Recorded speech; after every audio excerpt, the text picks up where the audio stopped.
هذا الديزاين اسمه ابو الكسل.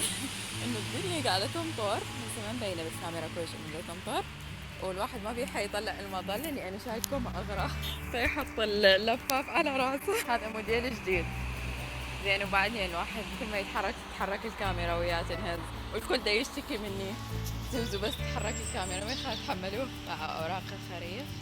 انا متاخر على الباص. طبعا شنو قاعد وقعة أخت الكذب. وقعة خرافية ما أعرف إذا تبين جنطي وغراضي كلها توسخت، باعوا الجنطة توسخت عن كلها سخام صارت. شوفوا بنطلوني توسخ وبنطلوني كله توسخ. يلا دفع الله ما كان أعظم، فالحمد لله والشكر. هاي أول وقعة بالمطر.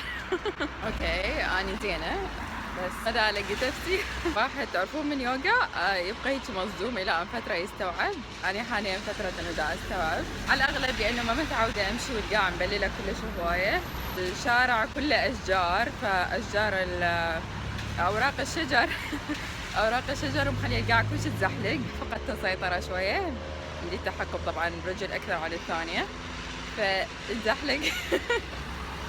بس الزين بالموضوع انه اني عادة اشرب قهوة الصبح او كابتشينو، فاليوم جاربة نص قلاص، فهاي تعويضا عن نص القلاص الثاني. صحصحت صرت صحصحت. الله ستر انه بنطلوني اسود لانه ما عندي وقت ارجع اغير هدومي وارجع المحاضرة. الحمد لله والشكر. غامرات من الصباح يا الله. بارده تشوفون البخار. صار لي قد ما شايفه البخار، صار سنين كل هوايه. اتذكر يمكن اكثر شيء كان ببغداد وقت الشتاء. اوكي الباص اتوقع راح يجي. بالمناسبه دا اصور من الموبايل، قاعد عاجز اوقات اخذ الكاميرا اوقات ثقيله دا استسهل الموبايل.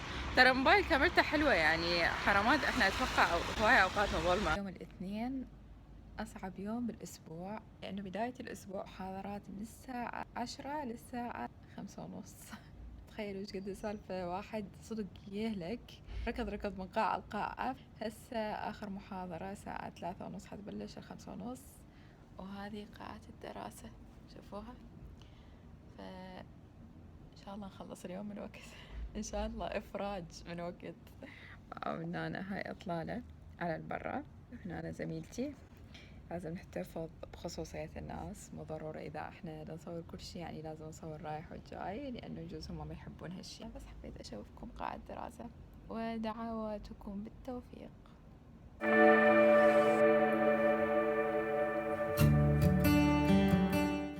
اوكي اليوم حابة اعلق على شغلة. صحيح انا وقعت الصبح اول شيء امي لا تقلقين كل شيء ما صار بي. اوكي تأذيت شوية، بس بنفس الوقت حبيت اوصل معلومة. ما انه الواحد بمكان جديد لازم طبيعي يمر باشياء غريبة عليه، ومن ضمنها اوقع او ازحلق بالمي. هالشي جديد وانا ما متعودة عليه، فطبيعي اذا ما كنت راح اوقع اليوم الصبح كنت راح اوقع بوقت ثاني. المهم الواحد ينتبه على نفسه ما يتأذى، حتى الواحد يتعلم شنو الحذاء المناسب حتى يلبسه، شلون يمشي، شلون يبوع على القاع، شنو موجود بالقاع. الحمد لله والشكر جت العواقب سليمة. نقطة ثانية أحب أنبه عليها إن ليش الواحد لازم ما ياخذ هالوقعات بطريقة بس يضحك عليها، مثل ما أنا كنت أضحك الصبح. نبهوني إنه باكر عقبه يصير مطر أقوى، تصير قاعد تزحلق أكثر كل الأماكن، يعني مو ضروري أكو ورق شجر أو لا. هواية أوقات الناس تتزحلق وتوقع، فانتبهي. طبعا كلامهم صح لأن الواحد ممكن ينكسر عظمه، ينجرح ويتأذى، ممكن لا سمح الله يصير بيه شيء أقوى من هذه الأمور. فالله ما كان أعظم، وإن شاء الله ما تتكرر.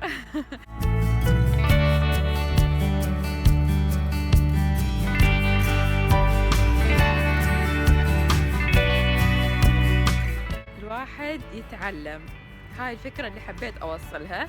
الله يحفظكم حبايب.